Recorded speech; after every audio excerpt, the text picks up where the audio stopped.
Alrighty, so basically this video, I'm going to be telling you how to lose weight. And I'm not a doctor, but these are what I've tried in the past and what I've researched and everything. And as you can look at me, I'm not a healthy person. So why would I be giving advice how to lose weight when I'm not that healthy myself? Well, you're right. My whole life I have struggled with weight and losing weight. And I used to be overweight.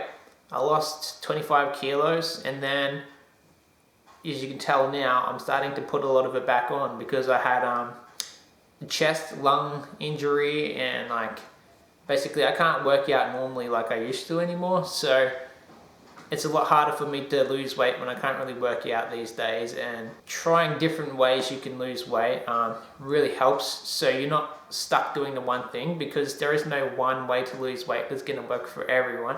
Everyone's going to be different and you might have a way that works better for you.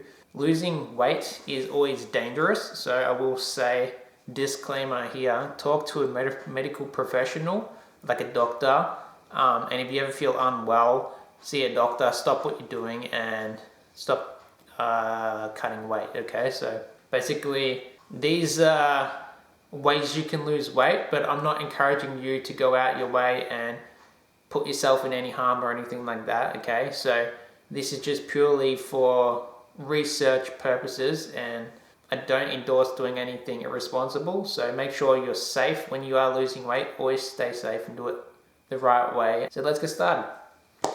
So basically, I've got a big list here, like all different ways. So I'll start with number 1, calorie deficit, which is what you're probably taught by most personal trainers and doctors. They just say, eat less food, put yourself in a calorie deficit and you'll lose weight. Okay, this is true, but it's not always the best way for everyone, okay? So there comes a point when you're in calorie deficit where your body metabolism starts to slow down, and then you hit a plateau and then you go boom. So it's like you're losing weight and then your body your metabolism kind of just hits that plateau mark where it's adjusting to eating less food now. And it's like, okay, well, I'm going to slow my metabolism down because I'm getting less food. And then therefore you start losing less weight. And then eventually your metabolism slows down so much you can even put on weight from there. And calorie deficit isn't always the best way to go about losing weight, but it does work for a short period of time. And obviously if you are eating a lot of calories and then you go to eating less calories, going from a lot to a less is always going to make you lose weight. But there is some exceptions, which I'll get into. So the next would be fasting, okay? So number 2. Fasting is where you abstain from eating any food for a certain period of time. You can often drink water. Some people don't. I would always recommend drinking water because you can go longer without food than you can with water. And water doesn't have calories in it anyway, so you will gain water weight, but not necessarily body fat, okay? So fasting, my ways of doing fasting is you can either fast in the morning or during the night.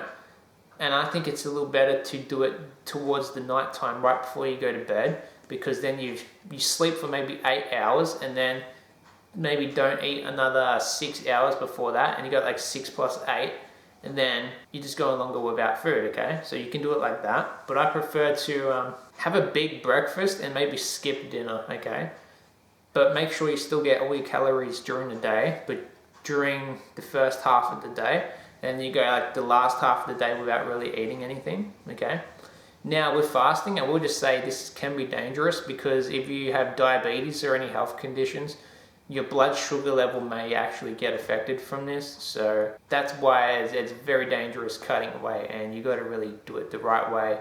Make sure your blood sugar level and everything isn't at dangerous levels if you are like diabetic or anything like that. So fasting, what does it do? Basically, you're reducing the spikes of insulin. You are technically getting less calories, but you're eating less often as well, and eating less often is going to reduce your spikes of insulin. So each time you eat sugar or carbs, that spikes your insulin, right? And insulin is one of the hormones that stops you losing weight, okay? So insulin and cortisol, they do stop you losing weight. And each time you spike your insulin, like you could be in calorie deficit and you could be eating sugar like boom, boom, boom, like just randomly throughout the day in small quantities, and it's still going to spike your insulin levels where it's going to interfere with that weight loss. So the next would be keto diet. Okay, so this is where keto comes in. Keto is basically no sugar. So now you're not fasting or on calorie deficit, you're just not having sugar. So without carbs and sugar, you're not really spiking insulin. And basically what your body does is your body will store energy in the form of like triglycerides and stuff, which gets stored in your fat. And your body can convert triglycerides from fat cells into like blood glucose, glucose and glycogen and everything like that. Your body will store glycogen for periods of time when you're not having sugar, just so you're still at that blood glucose level normal. And your body can store it in muscles. You have muscle glycogen storage, and you have liver. So your liver also stores glycogen, but also it will store triglycerides in fat cells. So that's another thing, right? And keto diet, so you can lose weight, calorie deficit, fasting, and keto.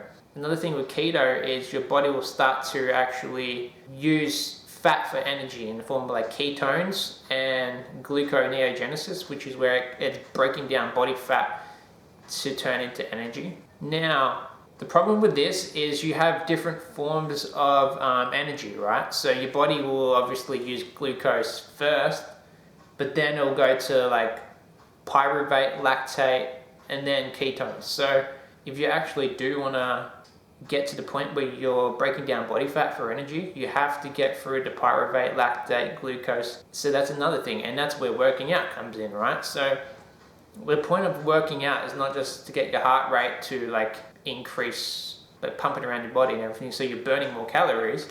The point is to actually exhaust those energy sources faster, I should say. So when you work out, you're gonna go through your glucose, your lactate, and your pyruvate quicker, and then you're gonna get into like burning body fat from there. So working out is another way you can lose weight just because of that. So what do we got there? That's working out, fasting, calorie deficit, and keto diet. Okay, so another thing with working out, right? Here's another way. Working out, you can increase muscle mass. And increasing muscle mass means you're going to burn more calories just carrying more muscle on you. That's another way you can lose weight, is you can work out. You might not necessarily be losing body fat, but you're putting on muscle, right? So as long as you're putting on more muscle, you're going to be using that. Your body's going to be using more calories to fuel those muscles, right? So therefore, instead of storing as much calories, your body's going to be using more just from carrying more muscle mass on you. There's your fifth way of losing weight, just by putting on more muscle, right? Okay, so another thing with working out is aerobic exercises and anaerobic. So you have to know the difference here, because I've got it written down before. High intensity anaerobic exercises produce large amounts of lactate. Okay, so that's what I wanted to read, sorry. Anaerobic exercises actually produce lactate when you work out, and that can kind of slow down your weight loss in a way, because lactate, like I said, your body goes through glucose, lactate, pyruvate, 4 other energy sources first. So you want to reduce the amount of lactate you actually have from working out, because the more you work out, the more lactate you're going to get, and that's not always a good thing, right? So anaerobic is probably not the right exercise for fat loss, for losing fat. But let me just check here. I think it's aerobic, okay? So with aerobic exercises, the body still burns sugar first, but you don't have as much lactate, so it will burn fat quicker due to less lactate, right? Go with aerobic exercises over anaerobic, all right? And you're probably gonna find your weight loss is gonna be a little better with that, a little bit faster, okay?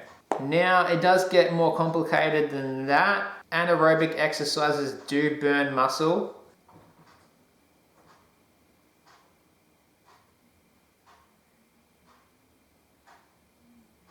But there is other things to consider, right? Like something called an EPOC, which is excess exercise oxygen consumption. So basically, after you do anaerobic exercises, you do have a boost in your metabolism that starts to burn more calories after anaerobic exercise. And your pyruvate comes from aerobic exercise and lactate comes from anaerobic. There's your different things, right? So if you do aerobic, you're going to have more pyruvate. If you do anaerobic, you're going to have more lactate. And the benefit of, there is still benefits with anaerobic, like I said, the excess post-exercise oxygen consumption, which is EPOC. That does boost your metabolism, causing you to burn more calories. So you can lose weight from anaerobic and aerobic, but generally it's just better to go with aerobic. So if I got something wrong, just feel free to drop it in the comments and correct me here.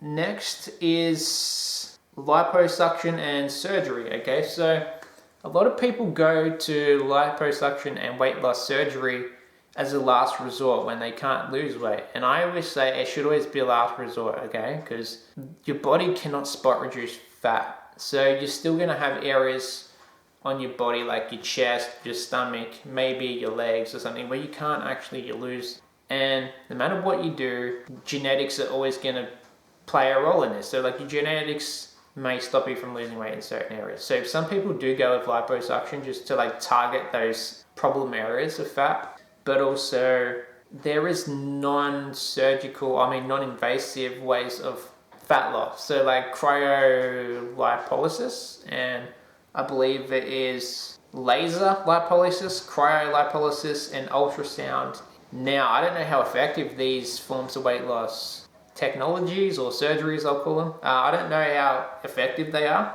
but I know obviously liposuction is effective. But that does come with cons as well, like nerve damage. It's severely going to damage your nerves. You might get scars. It's going to cost a lot of money and very painful, a very long recovery process. Last resort. And then obviously you have like gastric bands and all that where they cut out part of your stomach so you actually eat less food and all that. That's what I want to get into, where that does work for a lot of people.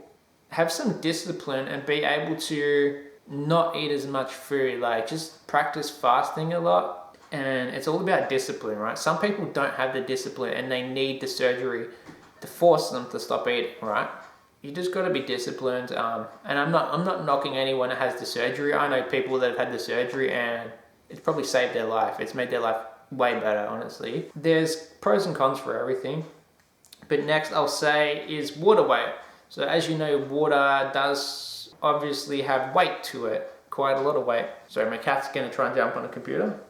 But yeah, you have water weight, which is where athletes are generally pretty healthy people, so they don't really need to cut fat. They don't really need to lose much fat, but they may need to still cut weight to compete or something like that. So a lot of them do dehydrate, actually. The thing with this is dehydration is super dangerous. Very, very dangerous, right? You will lose weight from doing it. So I don't recommend dehydrating, but I will say that is another way of losing weight. Water weight. Obviously, the less water you consume, the less you're going to weigh. And the way you can lose water weight would be like sweating a lot. You can maybe get a sauna or something like that. Because if you have a sauna, then you can sweat more. You just force yourself to sweat. You can get yourself a sweatsuit, which is going to help you sweat. I'll just recommend in general, just maybe just work out like normal and you will still lose water weight because you're still going to sweat. Even yoga, some people, they have like the hot yoga where they have the hot rooms full of yoga. It could be dangerous as well. Doing yoga in basically like a sauna. Anytime you're basically increasing your body temperature, that can be pretty dangerous, right? You also have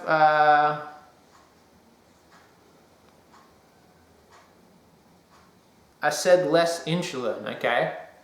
So don't spike your insulin as much. This is not the same as fasting, right? And it's not the same as keto diet. But just in general, if you can avoid spiking your insulin as much as well, then insulin is also going to, like less insulin spikes are going to make you lose weight faster. So you don't have to do keto or fasting. Just generally try not to spike your insulin as much, which just may come down to eating less food as often, all right? Or it might come down to just eating less carbs or something like that. Sorry, my cat's just jumped up here. Now, medications, okay? So some medications will make you actually put on weight, right? be very careful of what medications you're actually taking, but you may also, no, not on there, Jasper. Come here, kitty. Yeah, some medications can actually help you lose weight too. So your hormones obviously play a big role in losing weight, and you may have medical conditions that affect your hormones that affect your losing weight. So you may need to get onto some hormone therapy or something like that, something that's actually going to help you with those hormones so you can lose weight quicker, okay? So just go see a doctor or something just to make sure your hormones aren't the reason why you're not losing weight before you actually do any of these things I mentioned. It's always good to see a doctor just to get your medical checkup first. Another way, sleep longer, okay? So sleeping longer, I would say, it is a way of losing weight, surprisingly, and it benefits everyone. Everyone loves to sleep, and you can lose weight sleeping. Because the longer you sleep, the longer you're going without food, which also means it's basically like a form of fasting on its own, but you're asleep.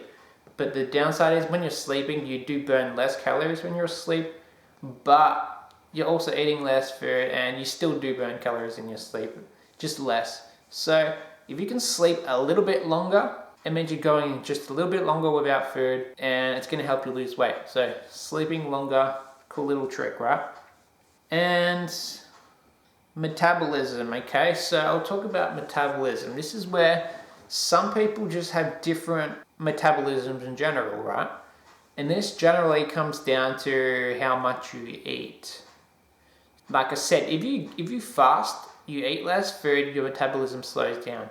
But on the other hand, if you are a very big eater, you eat a lot of food, your metabolism is actually going to speed up to keep up with the amount of food you're eating. So you may be putting on weight, but you actually don't realize your metabolism is really fast, because it has to be fast to help process all the food you're eating. So the good thing about that is you can actually eat more food to speed up your metabolism, and then you can just trick your body and go days where you you eat less, right? So you can eat a lot of food, maybe like twice a week, 3 times a week, and trick your body on those days where you aren't really... Yeah, you could just trick your body like a few times a week and be like, okay, I'm not going to give you food today. I'm not going to give you food right now. And your metabolism is going to want more food, and it's going to be trying to look for food. It's going to be trying to look for energy, so it's going to be burning body fat, right? The other downside is there is an equal and opposite reaction to everything. So if you also eat less food, your metabolism slows down, and then when you eat more food, you're going to gain weight, right? So understanding metabolism can be a bit tricky, but that's why they say to do cheat days. So when you are on like calorie deficits and everything like that, it's always good to have cheat days, because this does trick your body into like resetting your metabolism. 2 cheat days a week is enough to kind of like reset that metabolism, so your body knows it's still got to occasionally burn off like a higher amount of calories too. If you are like fasting or on calorie deficit, try and do cheat days like twice a week, just so you can help reset your metabolism, so you don't go into plateaus and everything like that, because you don't want to plateau with weight loss, right? So the next is more to do with hormones, but these are hunger hormones, right? So these are what actually make you feel full. So you have leptin and ghrelin, and these play a role in energy regulation and appetite, and decreased leptin levels will also reduce energy, and your body will break down fat to ketones for energy when your body is low on energy and low on stored blood glucose. So your ghrelin is the hunger hormone, which stimulates fat storage, adiposity, and fat deposition. Consuming healthy fats and protein decreases ghrelin levels, and high fiber foods balance out the hunger hormones, and more protein helps with satiety, meaning feeling full, by improving leptin sensitivity.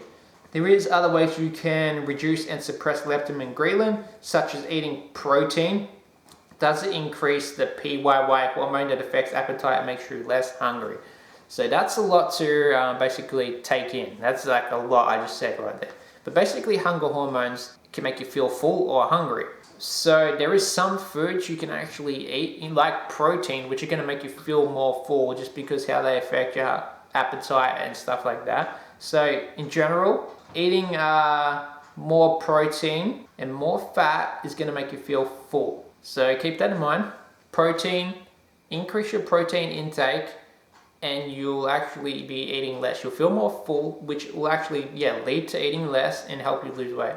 So these are kind of like, these next few are just kind of ones that I'm not 100% sure how effective they are, but there is studies that prove they are slightly effective in making a difference with weight loss. I'm trying to think of the word I'm looking for. It's a correlation kind of thing where they did studies to check if it's effective and if it's not effective, and they found that people that ate more of these things lost more weight. So it's a correlation, but I'll name them anyway. So next is epigallocatechin gallate. So I'm guessing it's a form of catechins, and this technically just boosts your metabolism and helps with fat burning, and there was studies to prove it works. So another one is trans fat. Avoid trans fat because it causes abdominal fat by redistribution of fat tissue in the abdomen. It will redistribute your fat. So instead of storing it evenly all over your body, it's gonna store it in one specific area, mostly the abdomen. So that's why trans fats are generally not the best to really eat, especially for weight loss. Soluble fiber, okay? Decreases your appetite and makes you feel more full. So fiber, exactly right. You eat more fiber and it's going to sit in your stomach longer, which also means generally foods with more fiber are usually low GI because the sugar takes longer to break down and actually go into your system. The positive is eating more fiber does affect your appetite, making you feel more full. Generally, you might want fiber just for general health reasons, but you're going to be eating basically fibrous foods every day anyway, so it probably won't affect you that much because you're probably going to be eating fiber anyway. So keep up the fiber intake, and it's going to help with your appetite and everything. Omega-3s and fish oil have been shown to increase metabolism and help with weight loss. So omega-3s and fish oil. Foods with acetic acid. So I believe acetic acid is what apple cider vinegar is actually made from. I might be wrong, but I'm pretty sure that's apple cider vinegar, okay? So yeah, vinegar, apples, grapes, pineapples, strawberries, oranges, basically apple cider vinegar or this acetic acid, whatever it's called, increases your metabolism, decreases fat storage by affecting your genes, okay? And lowers blood sugar, decreases insulin. So that's a good thing. I'm not quite sure how it really affects your genes here, but apparently it does something with genes where it helps with weight loss. You might have to talk to an expert on that. I'm just basically gonna paraphrase from somewhere I read. I can't remember where I even got this from. It was on some like list of things that can lose weight, and I was like, oh, never heard of apple cider vinegar for weight loss. Researched it, and apparently it's a legit thing. So there you go.